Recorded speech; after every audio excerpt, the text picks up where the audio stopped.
नमस्कार सभी को, मैं Deepak Solanki science educator Avon classes Bhiwani में आपका स्वागत करता हूं।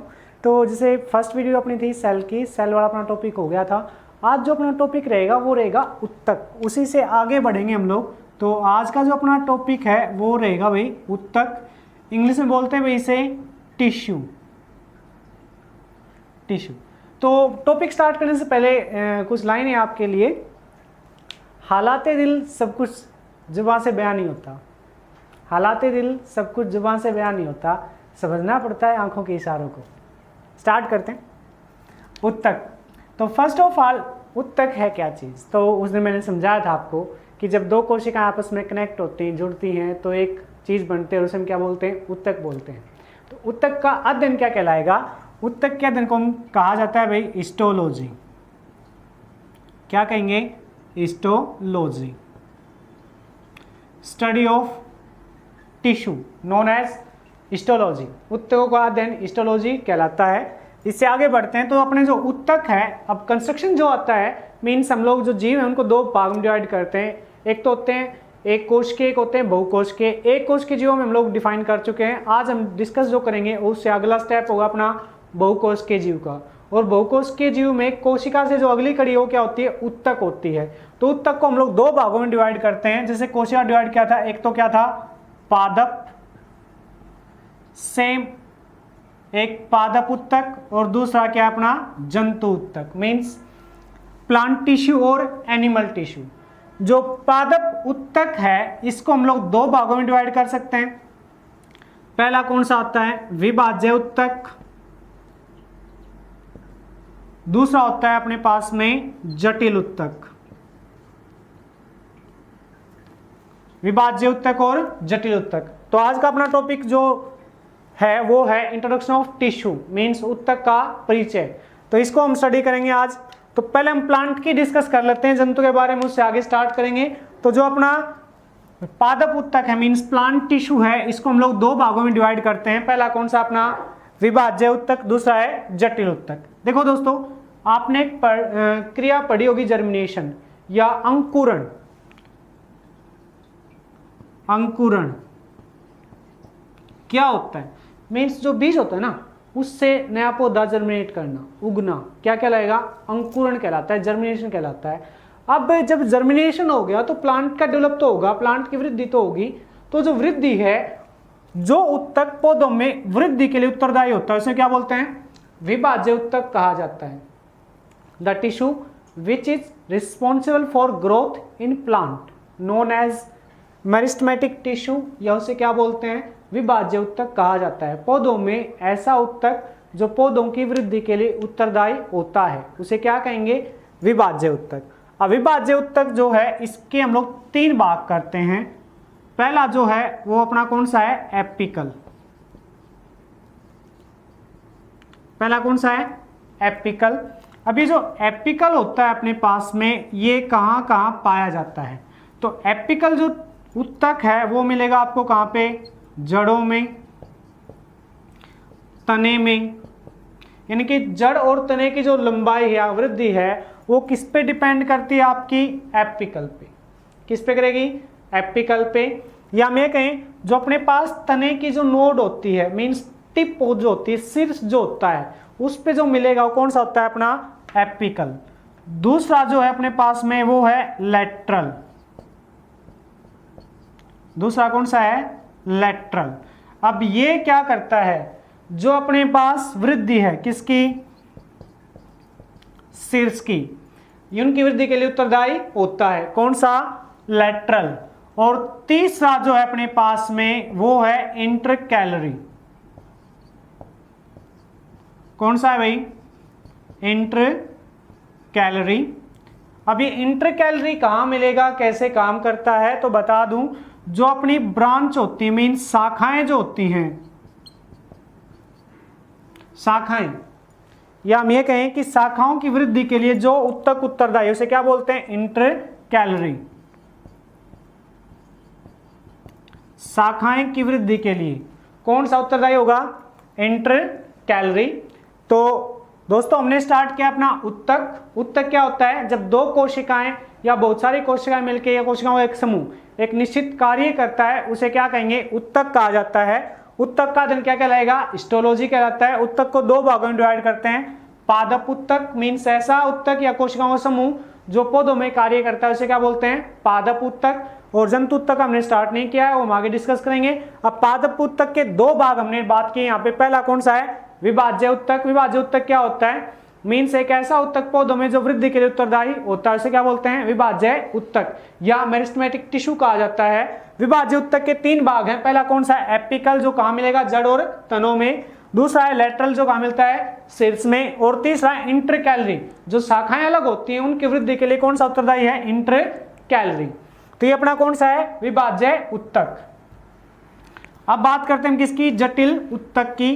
तो इसमें दो भाग हैं अपने पास में, अगर हम डिस्कस करेंगे। पहला तो है अपना साधारण और दूसरा है अपना परिवहन। यानी कि पौधों में जो सिंपल काम करता है उसे हम क्या बोलते हैं, अपना साधारण उत्तक कहा जाता है भाई, सिंपल टिश्यू। तो साधारण उत्तक जो है इसमें अपने भाग आते हैं। तो पहला आएगा अपना पैरेन्काइमा। ये नाम थोड़े अजीब लगेंगे आपको, क्योंकि अपना हरियाणा है की दिक्कत है कि भाई पैरेन्काइमा के आगे कोई राक्षस तो नहीं आ गया है, ऐसा कुछ सीन नहीं है। एक्चुअली में ये उत्तक का नाम है। पैरेन्काइमा क्या होता है, एक ऐसा उत्तक होता है जो पौधों को स्टफनेस मीन्स जो कठोर भाग है, तना जो है उसका जो छिलका है उसको बनाने में हेल्प करता है। तो इसको हम क्या बोल सकते हैं भाई, कठोरता। कठोरता के लिए उत्तरदायी होता है कौन सा, पैरेन्काइमा। दूसरा जो है वो कौन सा है भाई, एरेन्काइमा। दूसरा कौन सा है, एरेन्काइमा। ये किसके लिए, अब आपको पता है कि भाई जो पौधे होते हैं, लकड़ियां होती है पानी के ऊपर तैरती हैं, वो तैरती क्यों है, रीजन ये है, क्या होता है कि पौधा का जो तना होता है उसमें एक कोशिकाओं का समूह होता है, जिसकी कोशिकाओं में बहुत सारी गैसें पाई जाती हैं, या हम ये कहें उन्हीं कोशिकाओं में जगह होती है जहाँ पे गैस स्टोर होती है, और उस गैस स्टोर होने के कारण क्या होता है, पौधे तैरते हैं। और उत्तक कौन सा होता है, एरेन्काइमा। तो ये क्या आ जाएगा, तैरने के लिए उत्तरदायी होता है कौन सा, एरेन्काइमा। अब इससे आगे हम बढ़ेंगे, तीसरा जो है अपने पास में वो कौन सा है, स्केलेन्काइमा।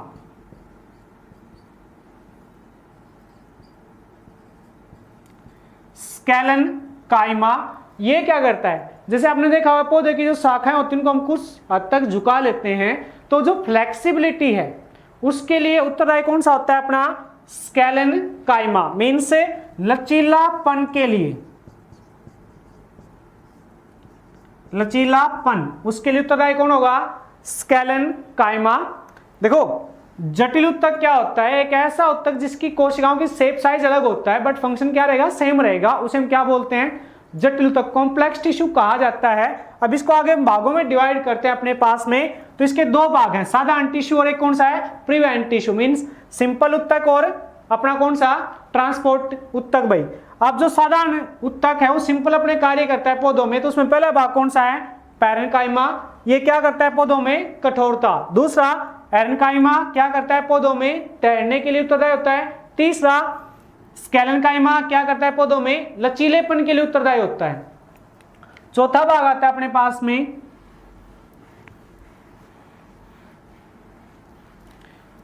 इसी का चौथा भाग है भाई, वो कौन सा है, अपना क्लोरेन्काइमा।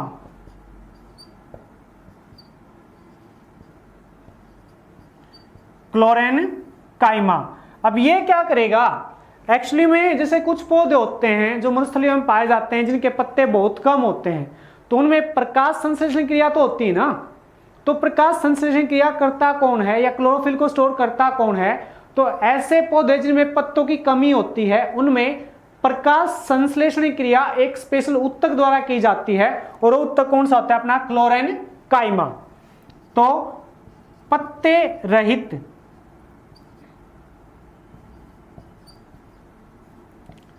पौधों में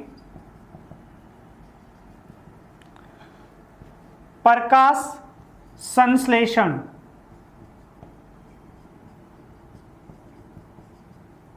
कौन करेगा? क्लोरेनकाइमा। सुना है दोस्तों?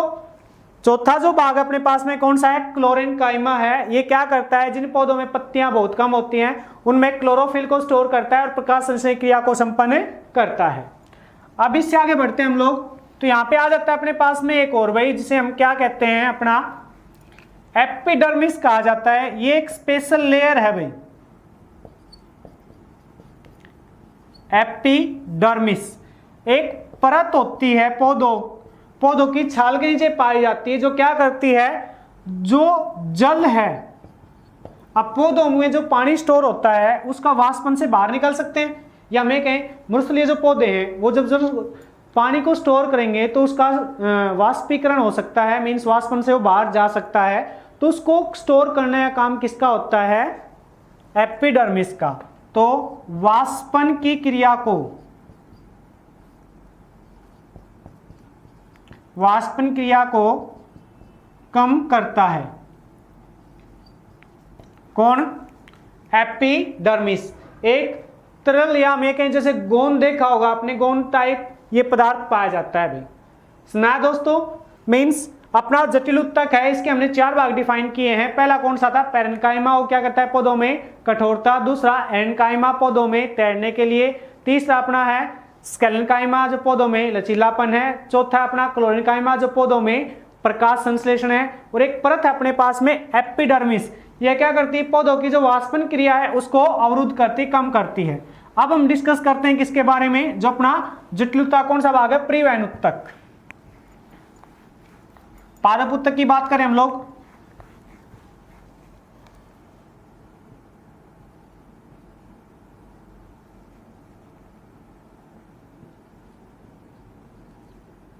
पादप उत्तक, और इसमें हम बात करें किसकी? परिवहन की। अब परिवहन के नाम से आपको मेंशन हो गया होगा कि हम क्या बात करेंगे? पौधों में जो ट्रांसपोर्टेशन है वो कैसे होता है भाई। तो परिवहन उत्तक है, पौधों में जो पदार्थों का परिवहन है वो 2 उत्तकों द्वारा किया जाता है। तो पहला जो उसमें उत्तक है वो कौन सा है भाई? जाइलम। और दूसरा उसमें कौन सा है भाई? फ्लोएम। जाइलम और फ्लोएम। तो पहली बात अगर मैं बता दूं आपको, जाइलम, अब जय है इसका, तो जय फॉर जड़ और जय फॉर जल। ये जय को 3 से मेंशन करना भाई, यानी कि जाइलम उत्तक है, कहां मिलेगा? जड़ में। किसको लेके आएगा? जल को। कहां से? जड़ से पत्तियों तक। कहां लेके आएगा? जड़ से पत्तियों तक। कौन? जाइलम उत्तक। किसको लेके आएगा? जल को। और दूसरा जो है अपने पास में खनिज जो होते हैं उनको भी। अगर आपने देखा होगा पौधे की जो जड़ होती हैं उसमें एयर लाइक स्ट्रक्चर निकलते हैं, वो क्या करते हैं? मिट्टी से खनिज और जल को अवशोषित करते हैं, और उसको अवशोषित करने के बाद में कहां पहुंचाते हैं? पत्तियों तक। अब ऐसा नहीं कि डायरेक्ट पत्तियों तक पहुंच जाएंगे, एक्चुअली में क्या होता है कि यहां पे एक विधि काम करती है। जैसे आपने देखा होगा मोमबत्ती है, सॉरी मोमबत्ती तो नहीं, हम लोग दिया कह सकते हैं, दिया या लालटेन, इनमें जो तेल है वो ऊपर जाता है, वो किस विधि से जाता है? तो यहाँ पे हम लोग डिफाइन करते हैं किसको? अपनी जो विधि है भाई, और वो विधि अपनी कौन सी होती है? हाँ जी, तो जाइलम उत्तक है। अब ये जो लेके जाएगा अपने पास में किसको? जल को। कहां? पत्तियों तक लेके जाता है। और पत्तियों में कौन सा मिलता है भाई? फ्लोएम उत्तक मिलता है। ये क्या करता है? अब पत्तियां जो होती हैं वो किसको अवशोषित करती है भाई? CO2 को प्लस H2O को। यहां पे प्रकाश की उपस्थिति में जो सूर्य का प्रकाश है, और साथ में क्या आएगा? क्लोरोफिल। तो यहां पे क्या बनता है भाई? ग्लूकोज C6H12O6, और प्लस में क्या बनती है भाई? ऑक्सीजन। तो ये जो ग्लूकोज बनी ना, ये क्या है? पौधों का भोजन है। तो देखो इन्वायरमेंट से CO2 किसने ली? पत्तियों ने। और पत्तियों में कौन स्टोर करता है इसको भाई? रंध्र। कौन स्टोर करता है? रंध्र, जिन्हें हम क्या बोलते हैं भाई? स्टोमेटा कहा जाता है भाई। क्या बोलते हैं? स्टोमेटा। एक बात और, जो रंध्र होते हैं इन्हें पौधों का फेफड़ा कहा जाता है भाई। क्या बोलेंगे इन्हें? फेफड़े या लंग्स, लंग्स ऑफ प्लांट। यानी कि रंध्र को क्या कहा जाता है? पौधों का फेफड़ा कहा जाता है, पौधों के फेफड़े कहा जाता है। किसको? रंध्र को। तो CO2 किसने ऑब्जॉर्व किया? रंध्र ने। H2O तो कौन लेके आया था? जाइलम लेके आया था। कहां? पत्तियों तक। तो पौधों में जो भोजन है कहां बनता है? पत्तियों में बनता है। तो पौधों का जो भोजन घर है वो क्या आएगा?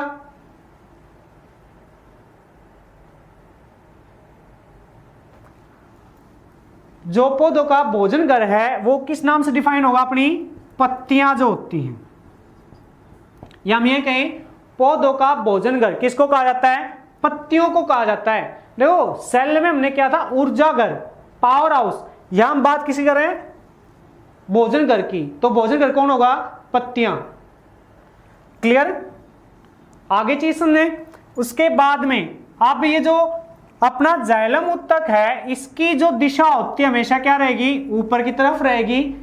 और इसमें जो जल है ऊपर विधि तक जाता है। विधि कौन सी होती है भाई? केशिकतव। कौन सी होगी? केशिकतव। इसे बोलते हैं भाई कैपिलरी। क्या बोलते हैं? कैपिलरी या केशिकतव इसको कहा जाता है। एक बात और मैं बता दूं आपको, कोई भी जो लिक्विड है अगर वो ऊपर चढ़ रहा है, ऊपर जा रहा है, तो उसमें विधि कौन सी होगी? केशिकतव ही होगी। तो जाइलम जो उत्तक इसकी दिशा क्या रहेगी? हमेशा ऊपर की तरफ। फ्लोएम जो उत्तक है उसकी दिशा में क्या रहती है भाई? चारों तरफ रहती है, ऊपर भी, नीचे भी, दाएं भी और बाएं भी। इसमें कोई दिशा डेफिनेट नहीं है। क्लियर? समझ आया? मीन्स प्रीवेन उत्तक है भाई, इसके दो भाग हैं। पहला कौन सा है? जाइलम। दूसरा कौन सा है? फ्लोएम। जाइलम जो उत्तक है कहां मिलेगा? जड़ में। किसको अवशोषित करता है? जल को और खनिज को।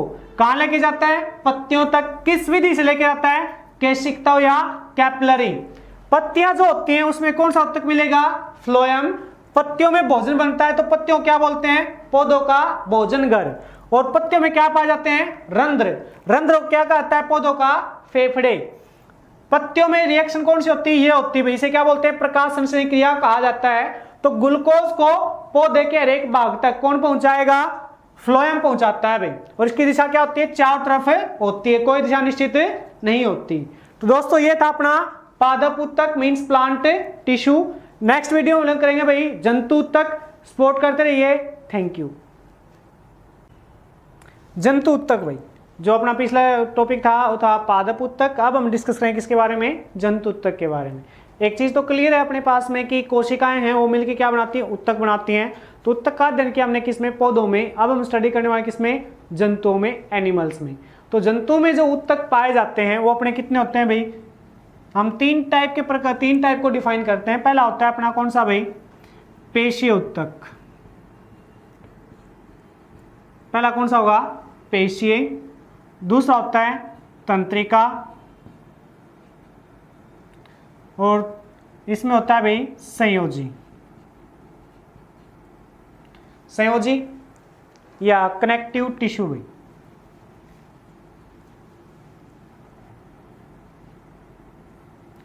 संयोजी, तंत्रिका, पेशीय, तंत्रिका और संयोजी। इनकी अगर हम बात करते हैं तो पेशीय जो होते हैं अपने पास में मीन्स एक ऐसा उत्तक जो जंतुओं में मूवमेंट के लिए या हम ये कहें भाई गति के लिए उत्तरदायी होता है, उसे हम क्या बोलते हैं? पेशीय उत्तक कहा जाता है। पेशीय उत्तक के तीन भाग होते हैं। पहला कौन सा होता है? ऐच्छिक।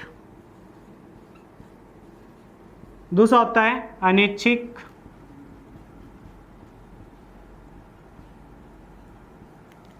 और तीसरा होता है कार्डिक।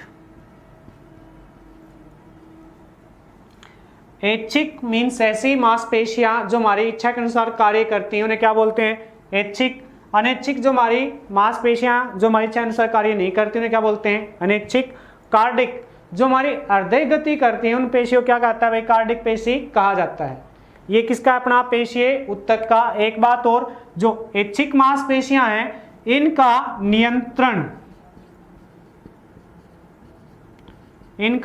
नियंत्रण और प्रति उत्तर कौन करेगा भाई? मस्तिष्क। कौन करता है? मस्तिष्क। यानी कंट्रोल और जो रिस्पॉन्स है वो कौन करेगा? मस्तिष्क करेगा। अनैच्छिक जो अपने पास होती हैं भाई, इनका नियंत्रण करेगा मस्तिष्क। कौन करेगा? मस्तिष्क। जबकि प्रति उत्तर है, रिस्पॉन्स जो है,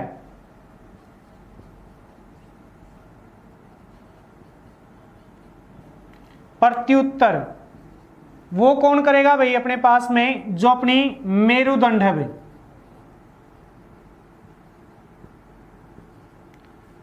अपनी जो रीढ़ की हड्डी होती है इसका रिस्पॉन्स करती है किसका? अनैच्छिक क्रियाओं का या अनैच्छिक पेशियों का। जबकि नियंत्रण को करता है अपना मस्तिष्क करता है। कार्डिक जो होती हैं ये अपना मस्तिष्क के द्वारा ही बैलेंस की जाती हैं भाई, या कंट्रोल की जाती हैं, मस्तिष्क। सुना दोस्तों? मीन्स कोशिकाओं का एक ऐसा समूह जो जंतुओं में एक निश्चित कार्य करता है, उसे क्या बोलते हैं? जंतु उत्तक कहा जाता है। जंतु उत्तक को हम 3 भागों में डिवाइड करते हैं। पहला कौन सा है? पेशीय उत्तक। पेशीय उत्तक के 3 भाग हैं। पहला कौन सा है? ऐच्छिक, जो हमारी इच्छा अनुसार कार्य करेंगे उन्हें क्या बोलते हैं? ऐच्छिक। एग्जाम्पल अपने हाथ पैर की मूवमेंट है, ये सब किसके अनुसार है? ऐच्छिक के अनुसार। तो इनका नियंत्रण और प्रत्युत्तर कौन देगा? मस्तिष्क। एग्जाम्पल मान लो आपको देख के कोई हंस रहा है, तो ये क्या है? अब उसको क्या कहना है आपको? उसको देख के स्माइल करनी है या रोना है, ठीक है, वो सब दिमाग सोचेगा ना, तो रिस्पॉन्स कौन देगा? दिमाग देगा। तो ये क्या है? ऐच्छिक कार्य है। अनैच्छिक एक ऐसा जो हमारी इच्छा अनुसार कार्य नहीं करता, उन्हें क्या बोलते हैं? अनैच्छिक पेशियां या अनैच्छिक पेशीय उत्तक कहा जाता है। इसका नियंत्रण कौन करेगा? मस्तिष्क। लेकिन प्रत्युत्तर कौन देगा? अपनी जो रीढ़ की हड्डी होती है, मेरुदंड जो होती है, वो इसका रिस्पॉन्स करती है। एग्जाम्पल, आपकी पलक झपकना है भाई, अब ये क्या है? अनैच्छिक कार्य है, लेकिन आंख मारना ऐच्छिक है भाई, कहीं आप आंख मारना अनैच्छिक समझ लो। फिर जो अपनी कार्डिक हैं, ये पेशियां हृदय में पाई जाती हैं, इनका कंट्रोल मींस कोऑर्डिनेशन कौन करता है? अपना मस्तिष्क करता है।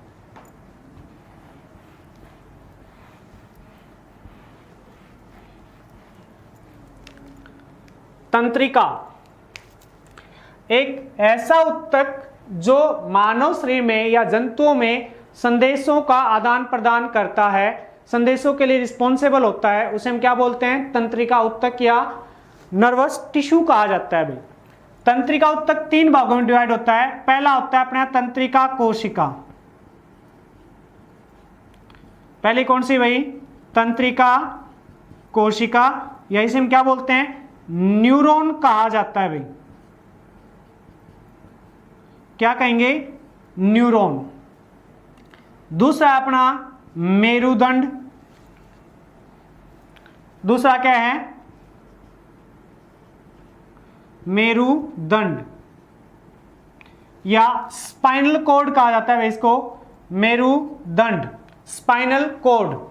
अब इसमें लिक्विड होता है जिसे हम क्या बोलते हैं? बोन मैरो कहा जाता है, जो अपने सभी अनैच्छिक कार्यों का रिस्पॉन्स करता है। तीसरा है मस्तिष्क।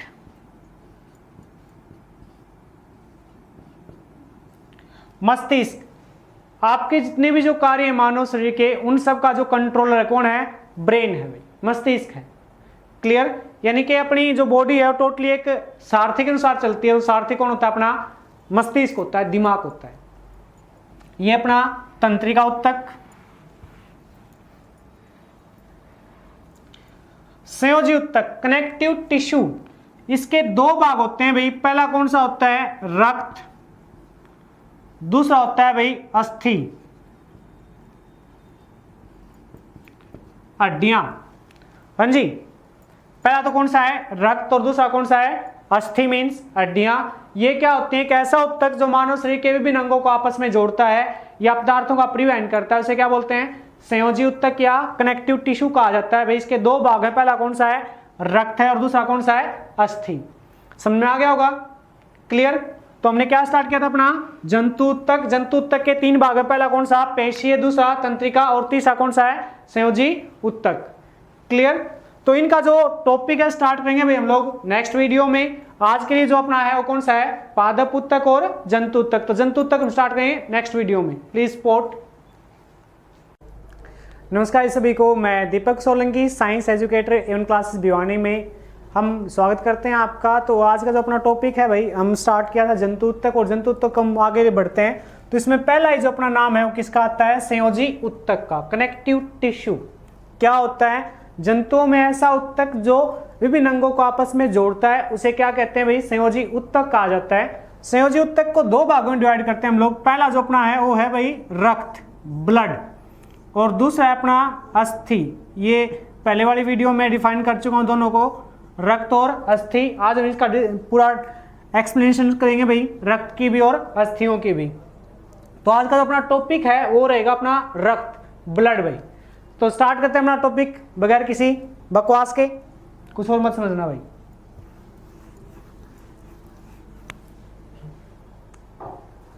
तो पहली बात,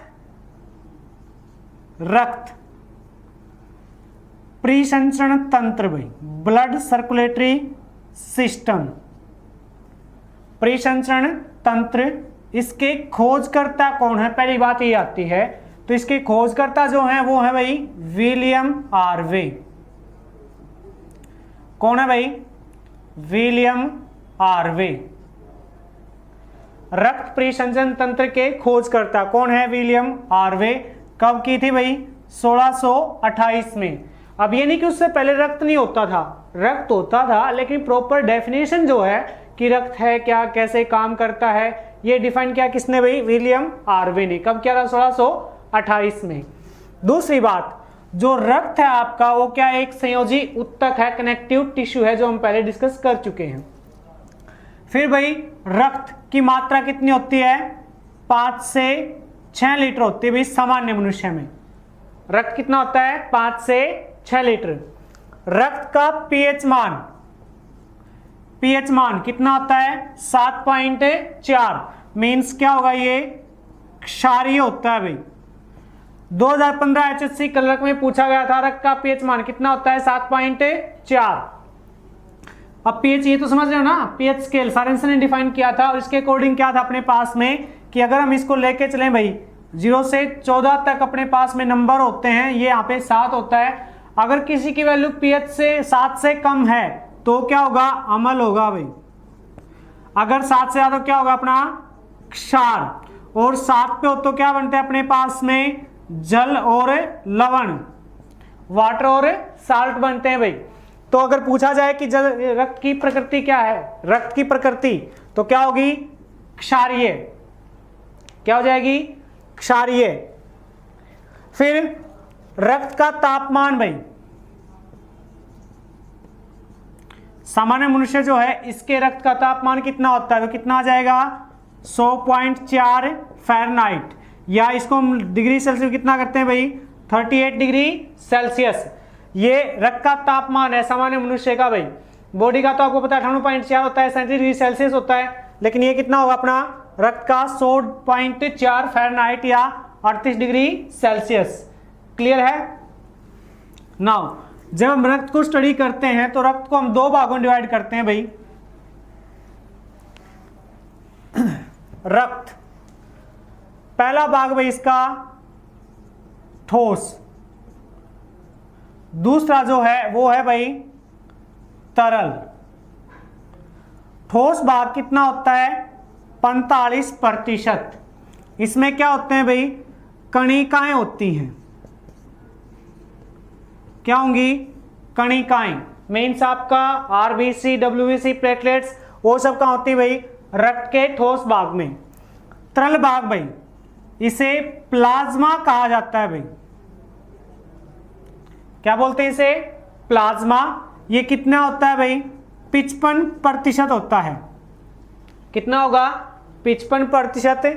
अब ये जो प्लाज्मा है आपका, ये कैसे काम करता है, तो प्लाज्मा का जो निर्माण है वो कहां होता है भाई, प्लाज्मा का निर्माण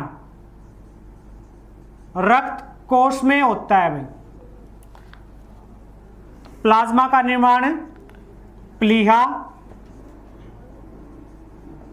जिसे हम क्या बोलते हैं भाई, रक्त कोश कहा जाता है।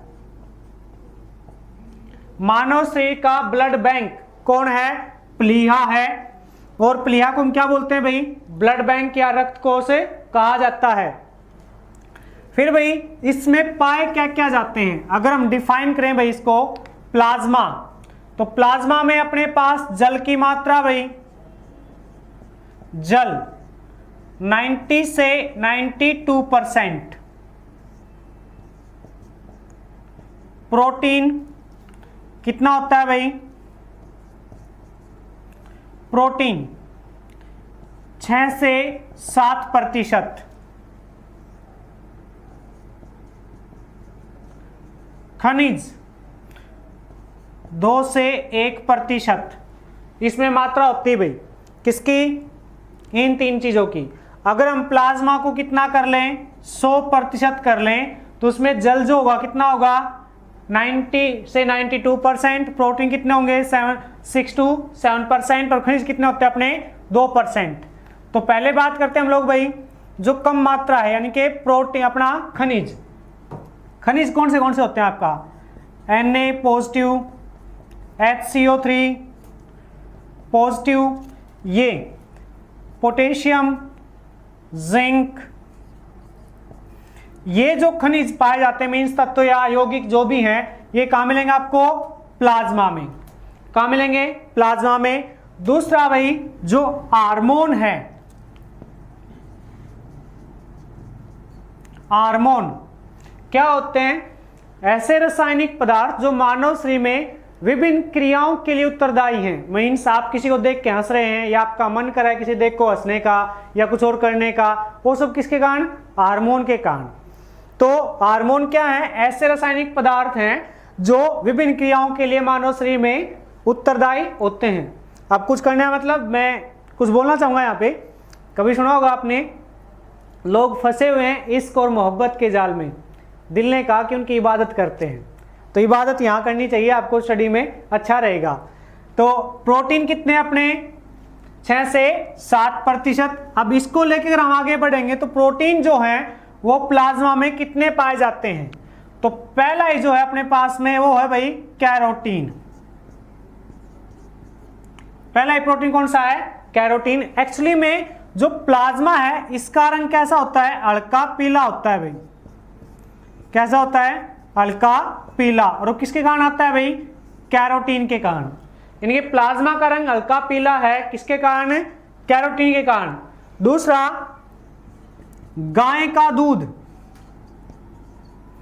गाय का दूध पीला होता है भाई किसके कारण है, कैरोटीन के कारण। किसके कारण भाई, कैरोटीन। दूसरा है भाई केसिन, केसिन मानव के जो बालों में पाया जाता है,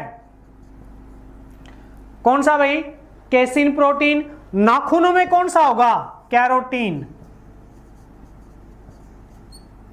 नाखून में कौन सा होता है, कैरोटीन। फिर तीसरा इसमें कौन सा है भाई, फैब्रोजीन।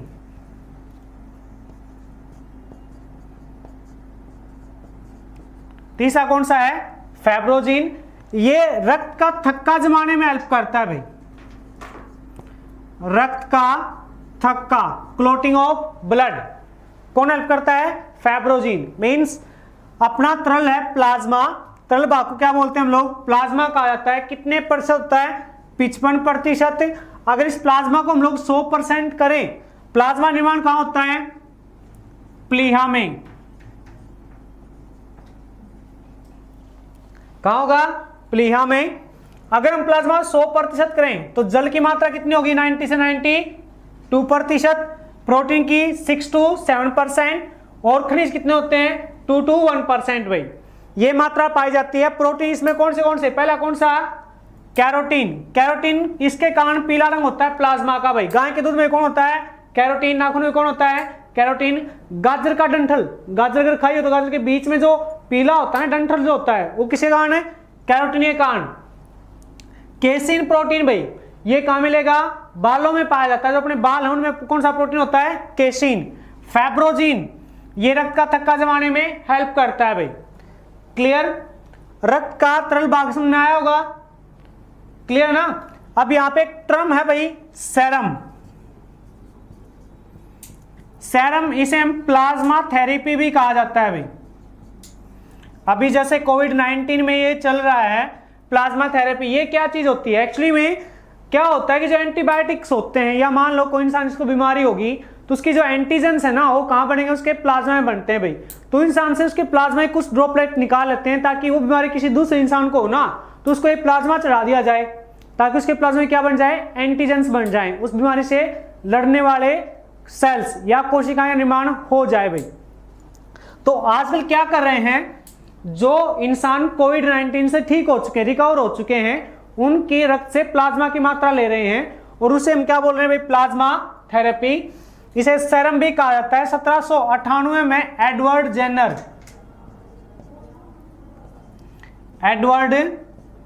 जेनर ने पहली बार इसका निर्माण किया था भाई, मींस वैक्सीन का निर्माण किया था। और किससे किया था भाई? सेरम से किया था। समझना है पूरा? इससे आगे चलते हैं भाई।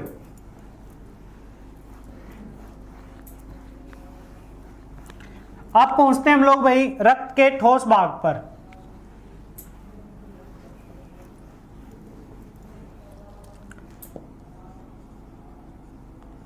रक्त ठोस कितना है भाई? 45%। क्या बोलते हैं इन्हें? कणिकाएं कहा जाता है भाई। क्या बोलते हैं? कणिकाएं।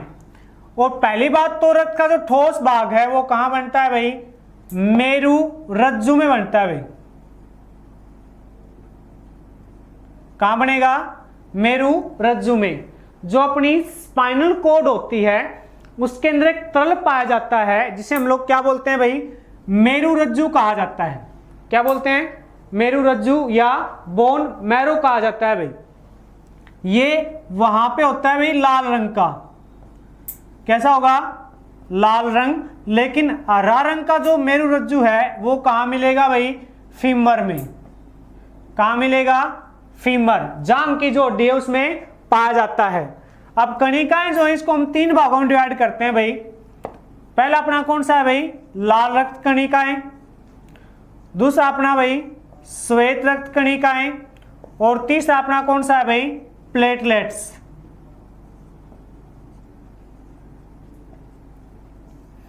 तीसरा कौन सा है भाई? प्लेटलेट्स। मींस सिंपल लैंग्वेज समझे तो ये अपनी क्या है भाई? आरबीसी। ये अपनी क्या है भाई? डब्ल्यूबीसी। और ये अपनी क्या? प्लेटलेट्स भाई। इन्हें बोलते हैं हिंदी में विम्बाणु भाई। क्या बोलते हैं इन्हें? विम्बाणु। ये पहली बार नाम सुना आप लोगों ने, लेकिन ये विम्बाणु होते हैं भाई, इन्हें विम्बाणु कहा जाता है। अब पहली बात लाल रक्त कणिकाएं। अगर हम देखें, अगर हम इसका 100% कर लें ठोस भाग का, तो 100 में से 99% क्या होंगी? अपनी आरबीसी। 0.2% क्या होंगी? डब्ल्यूबीसी। और 0.8% क्या हो जाएंगी? प्लेटलेट्स। यानी कि आपका जो ब्लड है उसमें ठोस भाग जो होता है कितना? 45। और उसका अगर हम 100% करें तो उसमें 99% तो क्या है? आरबीसी। 0.2% क्या है? डब्ल्यूबीसी। और 0.8 क्या अपना? प्लेटलेट्स भाई।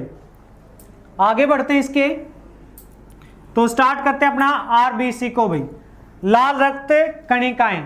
तो पहली बात भाई इनके खोजकर्ता तो कौन है भाई? Antonie van Leeuwenhoek. Antonie van Leeuwenhoek कब की भाई? 1674 में। आरबीसी के फादर किसे कहा जाता है भाई? एंटोनी वॉन ल्यूवेन हॉक को। कब खोजा इन्होंने भाई? 1674 में। दूसरा भाई इनका वैज्ञानिक नाम क्या बोलते हैं इन्हें? एरिथ्रोसाइट कहा जाता है भाई। क्या बोलते हैं इन्हें? एरिथ्रोसाइट। अब यहां पे 2 टर्म है भाई। अगर आरबीसी बढ़ जाए, आरबीसी बढ़ जाना क्या कहलाएगा? एरिथ्रोसाइटोसिस।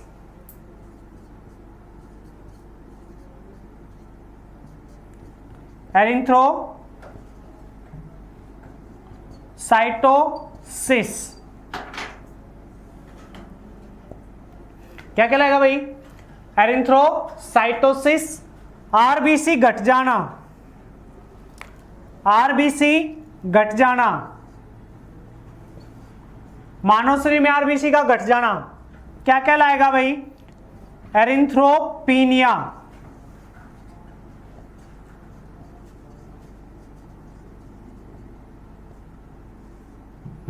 क्या कहलाएगा?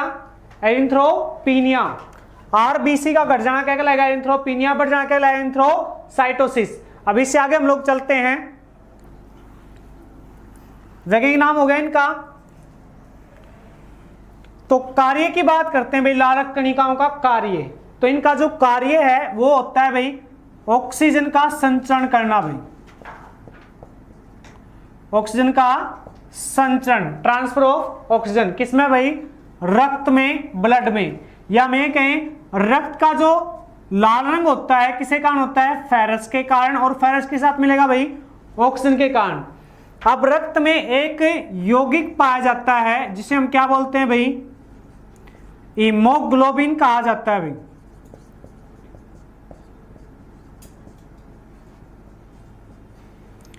क्या बोलते हैं उसे? हीमोग्लोबिन। अब ये जो हीमोग्लोबिन है इसकी मात्रा कितनी होती है सामान्य में? तो ये होता है सामान्य में अपना 14 से 16 ग्राम। कितना होगा? 14 से 16 ग्राम। और बेसिकली अपना जो ब्लड प्रेशर है, रक्त प्रवाह है, वो किस पे डिपेंड करता है भाई? अपना हीमोग्लोबिन पे। किस पे भाई? हीमोग्लोबिन पे। मीन्स आपका जो रक्त का दबाव है भाई, ब्लड प्रेशर, वो किस पे डिपेंड करता है भाई? हीमोग्लोबिन पे। उसकी वैल्यू होती कितनी अपने पास में भाई? 120 से 80 HgMm, ये इसकी यूनिट है भाई HgMm भाई। अब सुनो भाई, छोटी बात समझा रहा हूं आपको। अगर हीमोग्लोबिन की मात्रा 14 ग्राम से कम हो जाए, मीन्स रक्त क्या होगा? पतला हो जाएगा। तो ब्लड प्रेशर क्या होगा अपने पास में भाई? बढ़ेगा। तो उस केस में क्या होता है? उच्च रक्तचाप। क्या होगा भाई? उच्च रक्तचाप, हाई ब्लड प्रेशर, HBP कहा जाता है भाई इसको, हाई ब्लड प्रेशर। अब इस केस में क्या करना चाहिए भाई? जो ठंडी चीजें हैं वो खिलानी चाहिए, जैसे दही, लस्सी। ठंडी चीज नहीं खिलाएंगे उतना बेटर है। किसमें भाई? उच्च रक्तचाप में। क्लियर? दूसरा, अगर अपने पास में हीमोग्लोबिन क्या हो जाए भाई? 16 ग्राम से ज्यादा, तो उस केस में क्या होता है भाई? निम्न रक्तचाप भाई, यानी कि LBP, लो ब्लड प्रेशर। तो इस केस में क्या करना चाहिए भाई? नमकीन की चीजें खिलानी चाहिए भाई। आपने क्या नहीं कि उसको भुजिया लाके दे दो ना, क्या? उसके नमक का घोल, नमक का घोल भाई पिलाओ नींबू पानी के साथ में, बेटर रहेगा भाई। क्लियर है? तो अपना जो ब्लड प्रेशर है वो डिपेंड किस पे कर रहा है? अपने हीमोग्लोबिन की मात्रा पे। एक बात और भाई, उच्च रक्तचाप में अपना क्या होता है? हार्ट फेल होता है। और यहां पे क्या होता है? अपना हार्ट अटैक। तो बेसिकली जहां पे हाई ब्लड प्रेशर वहां पे क्या होगा? हार्ट फेल होने के चांसेस होते हैं। लो ब्लड प्रेशर में क्या होता है भाई? हार्ट अटैक आने के चांस होते हैं। और हीमोग्लोबिन जो है अपना एक यौगिक है जो दो वर्ड से मिलकर बना भाई, हीमो प्लस में ग्लोबिन, मीन्स हीमो प्लस में ग्लोबिन, ये दो वर्ड से मिलकर बना भाई। अब हीमो यानी कि फेरस, Fe2O3, ये होता है भाई हीमो। और ग्लोबिन क्या भाई? प्रोटीन है भाई, एक टाइप का। क्या है? प्रोटीन। अब ये जो हीमो है इसमें लोहे की मात्रा, फेरस, कितनी होती है भाई? 70% होती है। कितनी होती है? 70%। और रक्त का जो लाल रंग है वो भी किसे कारण आता है? फेरस के कारण। या सिंपल में समझे किसे कारण भाई, आरबीसी के कारण, और समझो आप ये मान लो भाई हीमोग्लोबिन के कारण। तो तीनों बातें हैं, डिपेंड करता है हम लोग किस क्वेश्चन पे जा रहे हैं भाई, ऑप्शन क्या अपने पास में, समझाई चीजें। तो अपने पास में हीमोग्लोबिन जो दो वर्ड से मिलकर बना क्या, हीमो प्लस में ग्लोबिन, हीमो क्या भाई अपने पास F2O3 और प्लस में क्या भाई प्रोटीन। इसमें लोहे की मात्रा कितनी अपनी 70%। समझाई होंगी चीजें। नाउ जो अपने पास में आरबीसी है भाई, आरबीसी का जन्म होता कहां है भाई, अस्थि मज्जा।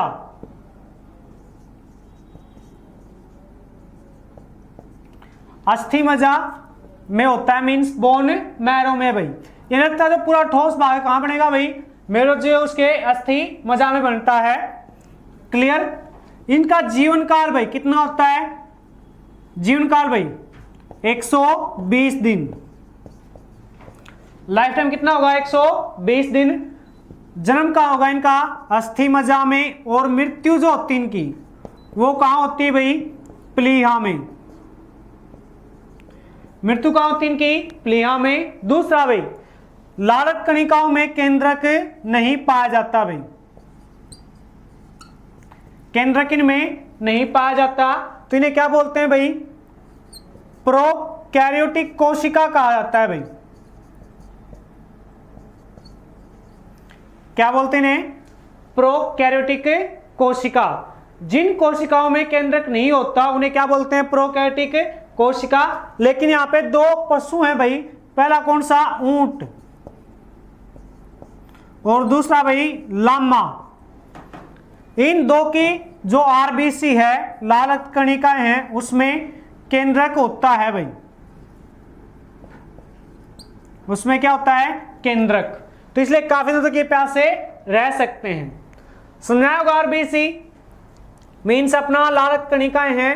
खोजकर्ता कौन इसके, एंटोनी वॉन ल्यूवेनहोक। कब की थी, 1674 में। आरबीसी का रासायनिक नाम भाई एंथ्रोसाइट। आरबीसी का बढ़ जाना, एंथ्रोसाइटोसिस, घट जाना एंथ्रोपीनिया। उसके बाद में आरबीसी का कार्य भाई रक्त में हीमोग्लोबिन का संचरण करना, और हीमोग्लोबिन अपना क्या दो वर्ड से मिलकर बना है भाई, हीमो प्लस से ग्लोबिन। हीमो क्या होता है, Fe2O3 फेरस ऑक्साइड, ग्लोबिन क्या भाई प्रोटीन। और हीमोग्लोबिन का कार्य क्या भाई, मानव शरीर में ऑक्सीजन का ट्रांसफर करना। सामान्य में हीमोग्लोबिन की मात्रा कितनी होती है, 14 से 16 ग्राम। अगर जो अपना ब्लड प्रेशर कितना होता है भाई, 120 से 80 Hg/mm ये होता है भाई। अगर अपना हीमोग्लोबिन घट जाए तो क्या होगा, हाई ब्लड प्रेशर। उस केस में क्या होता है, हार्ट फेल। अगर हीमोग्लोबिन अपना बढ़ जाए तो उस केस में क्या होता है, लो ब्लड प्रेशर, और उसमें क्या आएगा, हार्ट अटैक। तो जिनका हीमोग्लोबिन 16 ग्राम से ज्यादा है उनको भाई 3 महीने में ब्लड डोनेट जरूर करना चाहिए। उसके बाद में जो अपना हीमोग्लोबिन है इसमें लोहे की मात्रा कितनी होती है, 70%। और लोहे की कमी से रोग कौन सा होता है भाई, अरक्ता। कौन सा होता है, अरक्ता। फिर लालक कणिकाओं जन्म का होता है अस्थि मज्जा में, मृत्यु का होती है प्लीहा में। जीवन काल कितना होगा, 120 दिन।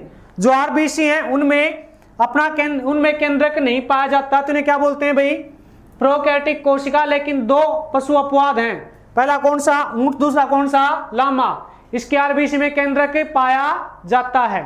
स्टार्ट करते हैं भाई दूसरा अपना।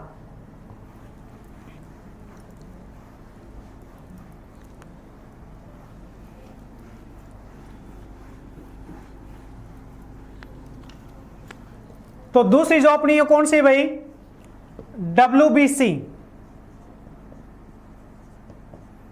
WBC मीन्स आपकी क्या भाई, श्वेत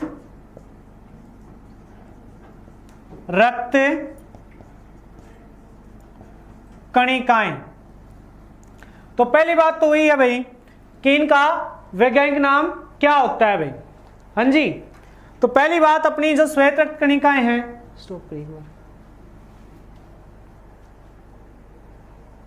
तो जिनका हीमोग्लोबिन 16 ग्राम से ज्यादा है उनको भाई 3 महीने में ब्लड डोनेट जरूर करना चाहिए। उसके बाद में जो अपना हीमोग्लोबिन है इसमें लोहे की मात्रा कितनी होती है, 70%। और लोहे की कमी से रोग कौन सा होता है भाई, अरक्ता। कौन सा होता है, अरक्ता। फिर लारक कणिका का जन्म कहाँ होता है? अस्थि मज्जा में। मृत्यु कहाँ होती है? प्लीहा में। जीवन काल कितना होगा? 120 दिन। जो आरबीसी हैं उनमें उनमें केंद्रक नहीं पाया जाता, तो इन्हें क्या बोलते हैं भाई? प्रोकैरियोटिक कोशिका। लेकिन दो पशु अपवाद हैं, पहला कौन सा? ऊंट, दूसरा कौन सा? लामा। इसके आरबीसी में केंद्रक पाया जाता है। स्टार्ट करते हैं भाई दूसरा अपना।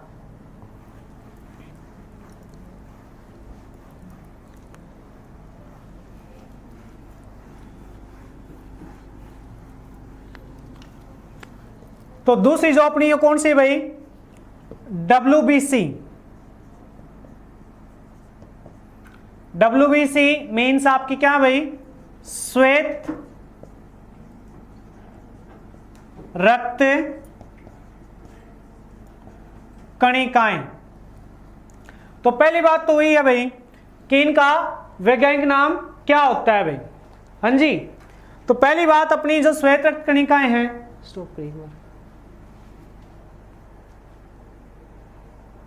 हाँ जी प्यारे बच्चों, तो हमने जो किया था उसमें भाई ब्लड हमने कर चुके हैं। ब्लड में उसके दो पोर्शन हुए थे, लिक्विड और सॉलिड, मीन्स ठोस और तरल। तरल में प्लाज्मा था, वो हम पढ़ चुके हैं। सॉलिड में अपने 3 भाग हुए थे, कौन सा? आरबीसी, WBC और प्लेटलेट्स। उसी से आगे हम लोग बढ़ते हैं। तो उससे अगला जो टॉपिक रहता है अपना वो होता है रक्त समूह का भाई। ये इंपॉर्टेंट टॉपिक है, इसमें से क्वेश्चन आए हैं आपके HSC में। अब रक्त समूह पहली बात तो है क्या चीज़, कैसे बना है, क्यों है ये चीज़? तो रक्त समूह की जो खोज है वो की थी भाई 1900 में। किसने? Karl Landsteiner. कार्ल लैंडस्टीनर ये साइंटिस्ट थे जिन्होंने रक्त समूह का एक सिद्धांत दिया था, या ये हम ये कहें कि भाई जो अपना ब्लड है उसको समूह में डिवाइड किया था। अब बात ये कि उस समूह डिवाइड किया क्यों? तो यहाँ पे हम एक प्रोटीन की बात करते हैं। वो जो प्रोटीन था अपना वो था भाई एग्लूटीन। अब इस एग्लूटीन प्रोटीन्स में 2 चीजें मिली, एक तो क्या? एंटीजन, और एक था अपना एंटीबॉडी। मतलब अगर सिंपल आपसे पूछा जाए कि रक्त समूह को किस आधार पे डिवाइड किया गया, तो आपको सिंपल आंसर क्या करना है? एग्लूटीन प्रोटीन पे जाना है। लेकिन अगर पूछा जाए कि भाई रक्त समूह में क्या पाए जाते हैं, तो हम किस पे जाएंगे? फिर एंटीजन और एंटीबॉडीज पे जाएंगे। तो 1900 में कार्ल लैंडस्टीनर ने एग्लूटीन प्रोटीन नाम की खोज की और उसके बेस पे ब्लड को 3 भागों में डिवाइड किया। और जो 3 भागों में डिवाइड किया वो 3 क्या थे? समूह थे। और समूह कौन से थे? A, B और O। ये 3 तो इन्होंने खोज दिए थे 1900 में। उसके बाद में 1902 में एक साइंटिस्ट आए, नाम था भाई उनका स्टूरली। ये साइंटिस्ट थे, इन्होंने एक और रक्त समूह की खोज की जिसे हम क्या बोलते हैं? AB बोलते हैं। AB। अब अगर हम छोटी सी डिस्कस करें तो जैसे बच्चों में जो ब्लड ग्रुप है वो बनता किसके अकॉर्डिंग है? पेरेंट्स के अकॉर्डिंग आएगा। अब पेरेंट्स के अकॉर्डिंग आए तो फिर कैसे भाई? अब जैसे मान लो एक फादर है, मीन्स मेल, मेल का ग्रुप हो गया A, फीमेल है उसका ग्रुप हो गया B। तो जो बच्चा है उसका जो ब्लड ग्रुप बनेगा वो IA, IB इन एलेनिन प्रोटीन्स के अकॉर्डिंग जाएगा भाई। मीन्स इनके अकॉर्डिंग उसकी रेफरेंस होगी ब्लड ग्रुप की। तो इसी के आधार पे अपने जो 2 टर्म थी, कौन सी? एक तो एंटीजन और एक एंटीबॉडी।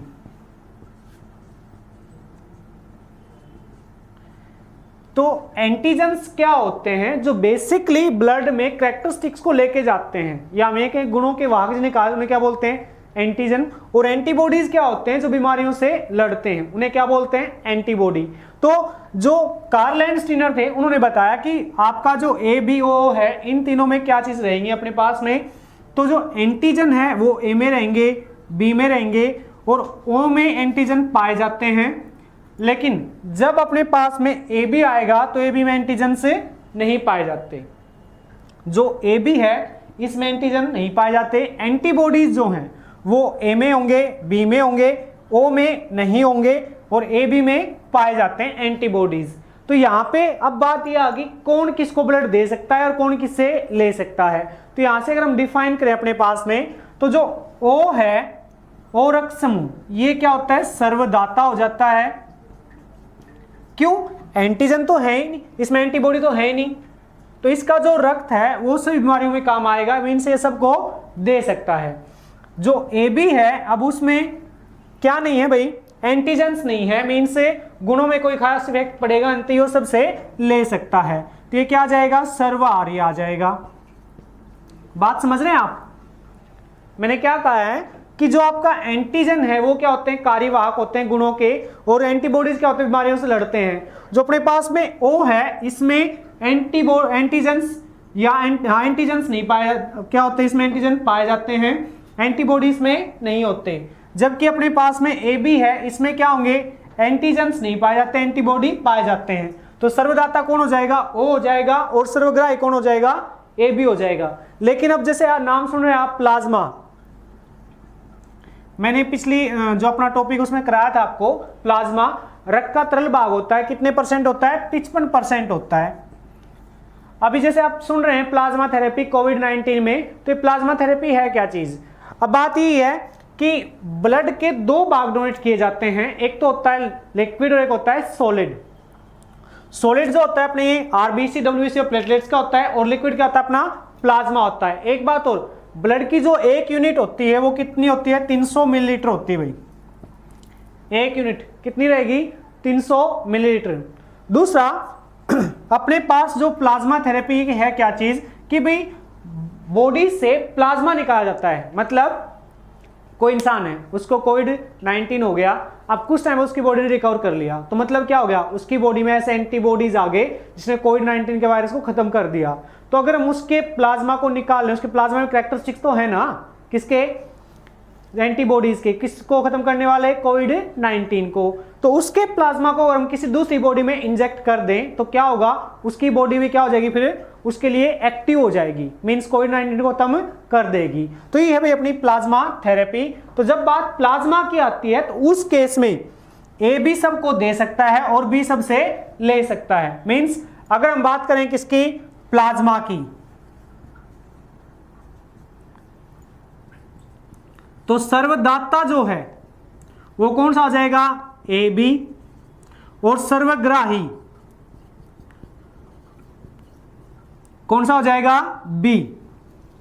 सुनाए दोस्तों, मींस हमने स्टार्ट किया अपना रक्त समूह, ब्लड ग्रुप। अब जो रक्त समूह थे उसकी खोज किसने की, कार्ल लैंडस्टीनर ने की। किससे की, एक प्रोटीन था कौन सा, एग्लूटीन से भाई। और इसमें क्या बताया उन्होंने, एंटीजन और एंटीबॉडीज को डिफाइन किया। एंटीजन्स क्या होते हैं, जो प्रजातियों में गुणों के कार्यवाहक होते हैं। एंटीबॉडीज क्या होते हैं, जो बीमारियों से लड़ते हैं। अब इसी के बेस पर उन्होंने 3 ग्रुप बनाए, कौन से, ए बी ओ, ये सब बनाए। उसके बाद में एक साइंटिस्ट हो रहा है कौन, स्टूरली, इन्होंने कौन सा ग्रुप खोज दिया, ए बी। अब जो एंटीजन था, एंटीबॉडी, उसके आधार पे अपने पास में जो एंटीजन है वो ए बी में नहीं पाए जाते, एंटीबॉडी ओ में नहीं पाए जाते, तो सर्वदाता रक्त समूह कौन सा होगा, ओ हो जाएगा, और सर्वग्राही कौन हो जाएगा, ए बी। लेकिन जब बात प्लाज्मा की आएगी तो प्लाज्मा के केस में अपने पास में सर्वदाता कौन हो जाएगा, ए बी, सर्वग्राही कौन हो जाएगा, बी। ये अपने पास है भाई। तो ये था अपना टॉपिक ब्लड वाला। इसी के साथ में जय हिंद।